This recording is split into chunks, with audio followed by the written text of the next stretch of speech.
പിതാവിന്റെയും പുത്രന്റെയും പരിശുദ്ധാത്മാവിന്റെയും നാമത്തിൽ ആമേൻ. എൻ്റെ പ്രിയപ്പെട്ടവർ, ഇന്ന് മെയ് 22 വ്യാഴാഴ്ച. അമ്മേ പരിശുദ്ധമ്മേ, അമ്മേ പരിശുദ്ധമേ, ദൈവമാതാവേ, ദൈവമാതാവേ, കൃപാസനത്തിലൂടെ ഞങ്ങൾക്കും ഞങ്ങളുടെ ദേശത്തിനും അമ്മ മധ്യസ്ഥം തേടി തന്ന എല്ലാ അനുഗ്രഹങ്ങൾക്കും കൃപകൾക്കും ഞങ്ങളിപ്പോൾ ഹൃദയം നിറഞ്ഞ നന്ദി പറയുന്നു.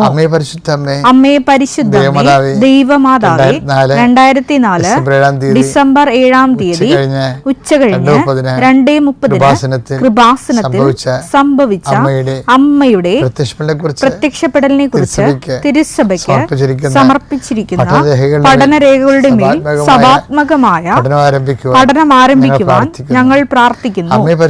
അമ്മേ പരിശുദ്ധമേ, ഭൂസ്വർലോകങ്ങളുടെ രാജ്ഞിയായ അങ്ങയ്ക്ക് ഭൗമ സംരക്ഷണത്തിനായി പ്രപഞ്ചപ്രകൃതിയെ തന്നെ തിരുസഭ പ്രതിഷ്ഠിക്കുവാൻ ഈ പ്രത്യക്ഷീകരണ വഴി ഇടയാക്കണമേ. പരിശുദ്ധമ്മേ, ജപമാല മാതാവേ, സകല കൃപാസനം പ്രാർത്ഥനകളോടും ചേർത്ത് ഞങ്ങളിപ്പോൾ പ്രാർത്ഥിക്കുന്ന ഈ കുടുംബത്തിന്റെ പ്രത്യേക നിയോഗം പറമക്കളെ.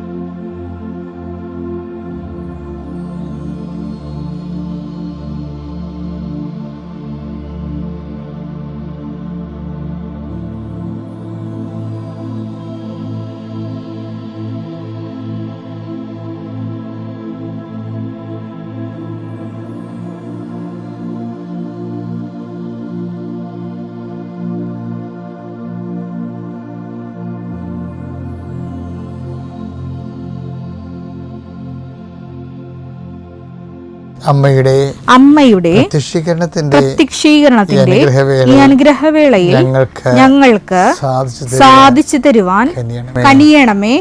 ആമേൻ. വിശ്വാസ പ്രമാണം. സർവശക്തനായ പിതാവും ആകാശത്തിന്റെയും ഭൂമിയുടെയും സൃഷ്ടാവുമായ ദൈവത്തിൽ ഞാൻ വിശ്വസിക്കുന്നു. അവിടുത്തെ ഏകപുത്രനും ഞങ്ങളുടെ കർത്താവുമായ ഈശോമിശിഹായിലും ഞാൻ വിശ്വസിക്കുന്നു. ഈ പുത്രൻ പരിശുദ്ധാത്മാവിനാൽ ഗർഭസ്ഥനായി കന്യകാമറിയത്തിൽ നിന്ന് പിറന്ന് പൊന്തിയോസ് പീലാത്തോസിന്റെ കാലത്ത് പീഡകൾ സഹിച്ച് കുരിശിൽ തറയ്ക്കപ്പെട്ട് മരിച്ച് അടക്കപ്പെട്ട് പാതാളങ്ങളിൽ ഇറങ്ങി മരിച്ചവരുടെ ഇടയിൽ നിന്ന് 3-ാം നാൾ ഉയർത്ത് സ്വർഗത്തിലേക്ക് എഴുന്നള്ളി സർവശക്തിയുള്ള പിതാവായ ദൈവത്തിന്റെ വലതുഭാഗത്തിരിക്കുന്നു.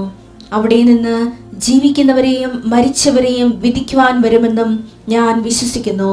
പരിശുദ്ധാത്മാവിലും ഞാൻ വിശ്വസിക്കുന്നു. വിശുദ്ധ കത്തോലിക്കാ സഭയിലും പുണ്യവാന്മാരുടെ ഐക്യത്തിലും പാപങ്ങളുടെ മോചനത്തിലും ശരീരത്തിന്റെ ഉയർപ്പിലും നിത്യമായ ജീവിതത്തിലും ഞാൻ വിശ്വസിക്കുന്നു. ആമേൻ. സ്വർഗ്ഗസ്ഥനായ ഞങ്ങളുടെ പിതാവേ, അങ്ങയുടെ നാമം പൂജിതമാകണമേ. അങ്ങയുടെ രാജ്യം വരണമേ. അങ്ങയുടെ തിരുമനസ് സ്വർഗത്തിലെ പോലെ ഭൂമിയിലും ആകണമേ. അന്നു വേണ്ടുന്ന ആഹാരം ഇന്ന് ഞങ്ങൾക്ക് തരണമേ. ഞങ്ങളോട് തെറ്റ് ചെയ്യുന്നവരോട് ഞങ്ങൾ ക്ഷമിക്കുന്നത് പോലെ ഞങ്ങളുടെ തെറ്റുകൾ ഞങ്ങളോടും ക്ഷമിക്കണമേ.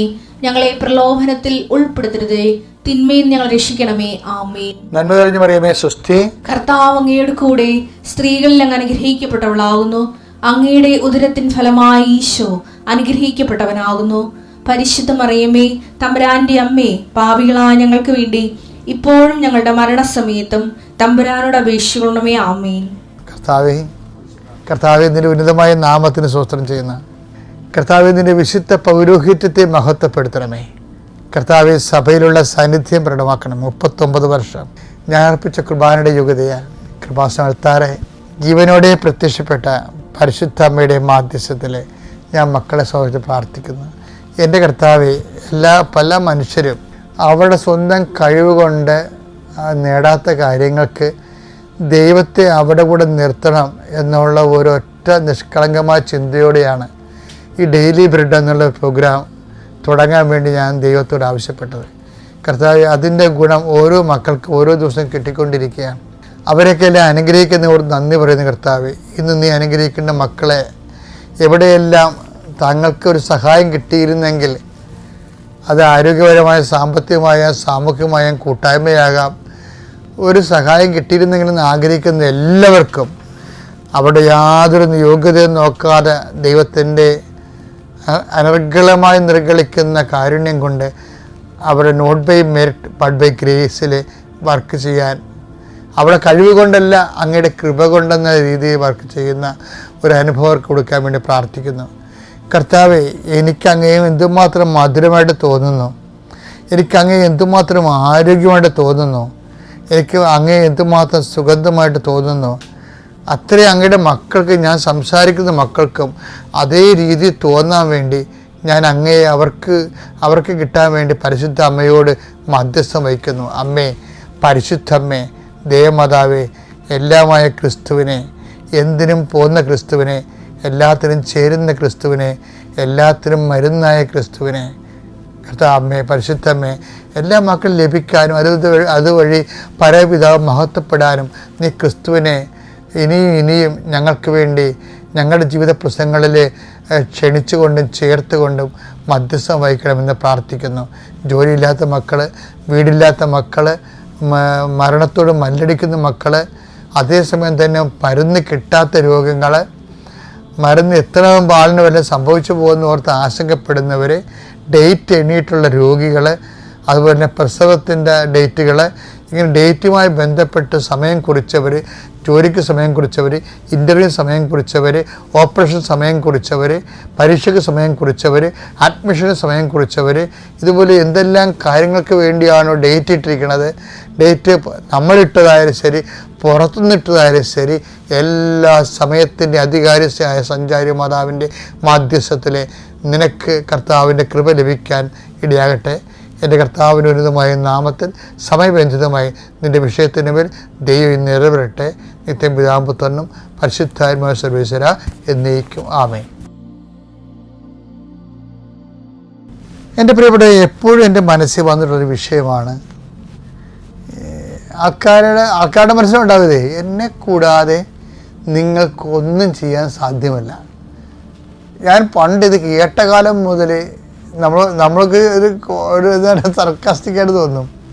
ഞാനിപ്പോൾ കുറിച്ചെടുത്ത് പോക്കണില്ലേ, ഞാൻ വായിക്കുന്നു, നിങ്ങളെ കൂടെ സംസാരിക്കുന്നു, നിങ്ങൾ കറി വെക്കുന്നു, കഞ്ഞി വെക്കുന്നു, ഭക്ഷണം കഴിക്കുന്നു, ഇതൊക്കെ കർത്താവിനെ കൂടാതെ കർത്താവിനെ വിശ്വസിക്കാത്ത ആൾക്കാരും അതൊക്കെ ചെയ്യുന്നില്ലേ?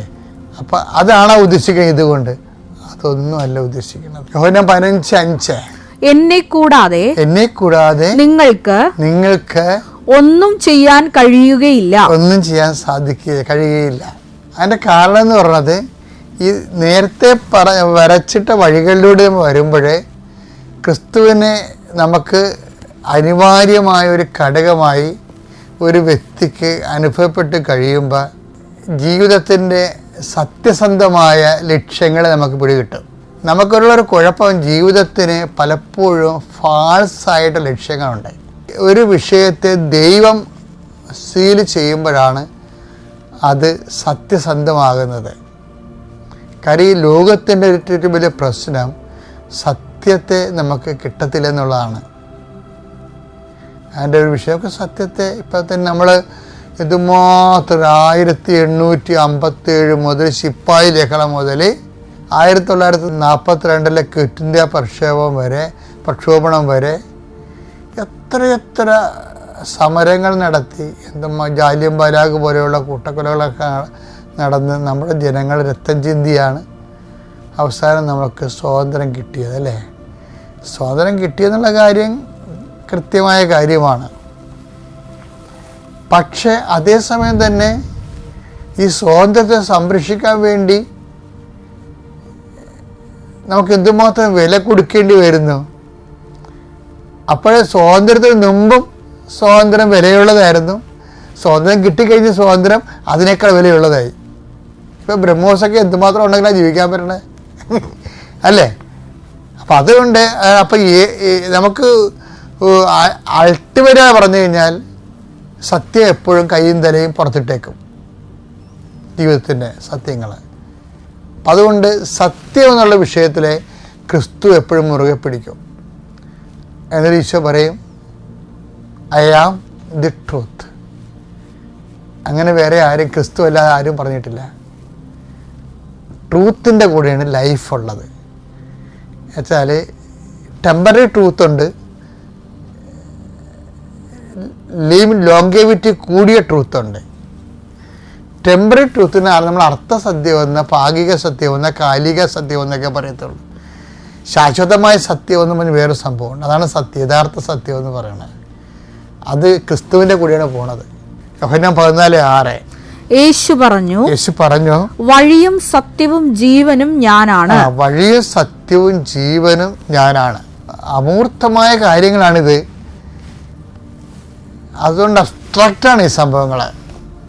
അബ്സ്ട്രാക്റ്റ് എന്ന് പറയുമ്പോൾ അഭിഷേകമാണ്.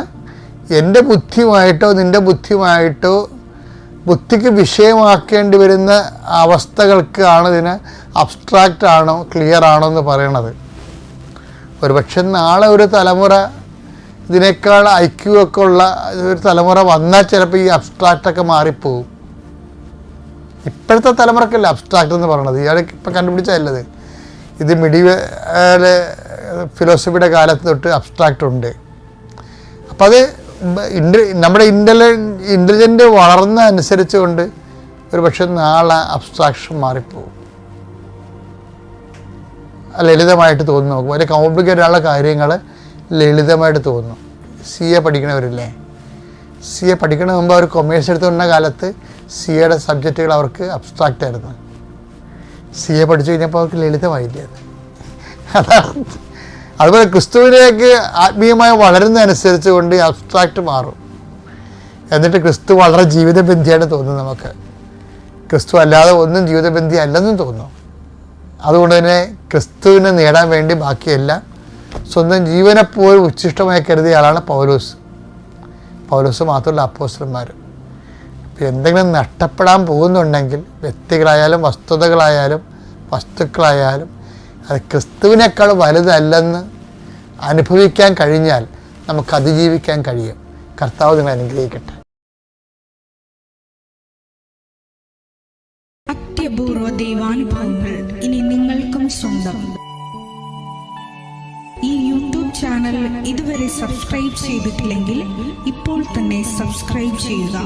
ഈ വീഡിയോ ഇപ്പോൾ തന്നെ നിങ്ങളുടെ സുഹൃത്തുക്കൾക്ക് ഷെയർ ചെയ്തുകൊണ്ട് കർത്താവിൻ്റെ പ്രേക്ഷിതരാകുക.